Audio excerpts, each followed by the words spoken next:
కార్మికులకు ప్రభుత్వం బొనాన్జా ప్రకటించింది. గతంలో ఎన్నడూ లేని విధంగా కాంట్రాక్ట్ కార్మికులకు సైతం బోనస్ ప్రకటిస్తూ ప్రభుత్వం కీలక నిర్ణయం తీసుకుంది. తెలంగాణ రాష్ట్ర సాధన ప్రక్రియలో అగ్రభాగాన నిలబడ్డ సింగరేణి కార్మికులు ఉద్యమాన్ని పతాక స్థాయికి తీసుకెళ్లడంలో కీలక పాత్ర పోషించారు. కార్మిక వ్యతిరేక సంస్కరణలతో నిర్వీర్యమవుతూ ఎన్నో సమస్యల పరిష్కార ఉద్యమంతోనే సింగరేణి సంస్థకు జీవం పోసారా? సింగరేణిలో తలెత్తుతున్న సమస్యలేంటి? కార్మికుల పట్ల ప్రభుత్వం నుండి ఎటువంటి స్పష్టత నెలకొంది?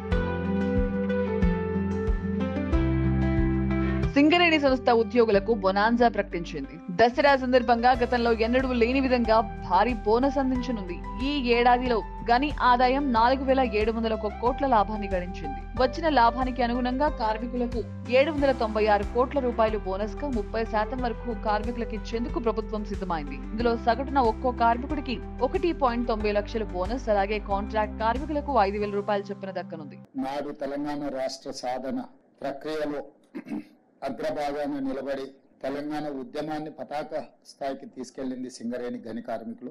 సింగరేణి గని కార్మికుల యొక్క శ్రమ, వాళ్ళ పోరాట పటిమ తెలంగాణ రాష్ట్ర సాధనలో క్రియాశీలకమైన ప్రత్యేకమైన పాత్ర పోషించడం జరిగింది. అలాంటి సింగరేణి సంస్థ గత సంవత్సరం మొత్తం సంస్థ యొక్క ఉత్పత్తులు, వ్యాపారానికి సంబంధించి వాళ్ళు పొందిన లాభాలు, దానికి సంబంధించి దసరా ముందు ఈ లాభాలలో వాళ్లకు వాటాలను పంచడం ద్వారా సింగరేణి గని కార్మికుల యొక్క కుటుంబాలలో ఆనందాన్ని చూడాలన్న ఆలోచనతోని రాష్ట్ర ప్రభుత్వం, సింగరేణి సంస్థ యాజమాన్యం వాళ్ళకు బోనస్ ప్రకటించాలన్న ఒక మంచి ఆలోచనతోని ఈ రోజు మా ఉప ముఖ్యమంత్రి బట్టి విక్రమార్క గారు ప్రతిపాదన తీసుకొని రావడం జరిగింది.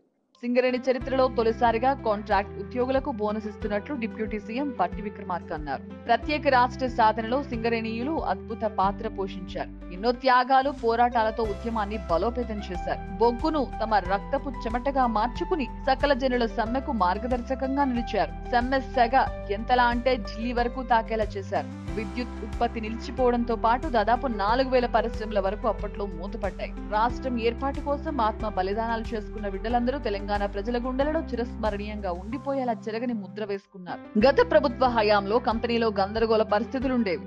బొగ్గు ఉత్పత్తి తగ్గడం, ప్రాతినిధ్య సంఘాలుగా వ్యవహరించే ఏఐటియుసి, ఐఎన్టియుసి, హెచ్ఎంఎస్లు డైరెక్టర్ల మధ్య సమన్వయ లోపాలతో పారిశ్రామిక సంబంధాలు అధ్వాన్నంగా మారేవి.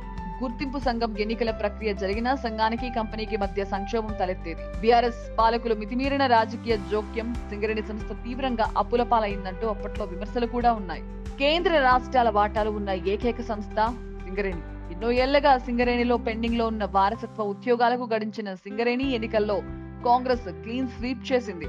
గత పాలనపై విసుగు చెందిన కార్మికులు సంస్థ ప్రైవేటీకరణ అంశాన్ని అడ్డుకోవడం కాంగ్రెస్, వామపక్షాలతోనే సాధ్యమవుతుందన్న నమ్మకంతో కార్మికులు కాంగ్రెస్ వైపు మొగ్గు చూపారు. సింగరేణి సీఎండీగా బాధ్యతలు చేపట్టిన బలరాం నాయక్ కార్మికుల సమస్యలపై ఫోకస్ పెట్టారు. కాగా సింగరేణి గుర్తింపు సంఘం ఎన్నికలతో కార్మికులు యాజమాన్యానికి మధ్య సమన్వయం ఏర్పడింది. ఇలా కార్మికుల పక్షాన డిమాండ్లు చాలా ఉన్నప్పటికీ ఆదాయపు పన్ను మినహాయింపు, దీర్ఘకాలిక పెన్షన్ వంటి డిమాండ్లు కూడా బలంగా వినిపిస్తున్నాయి.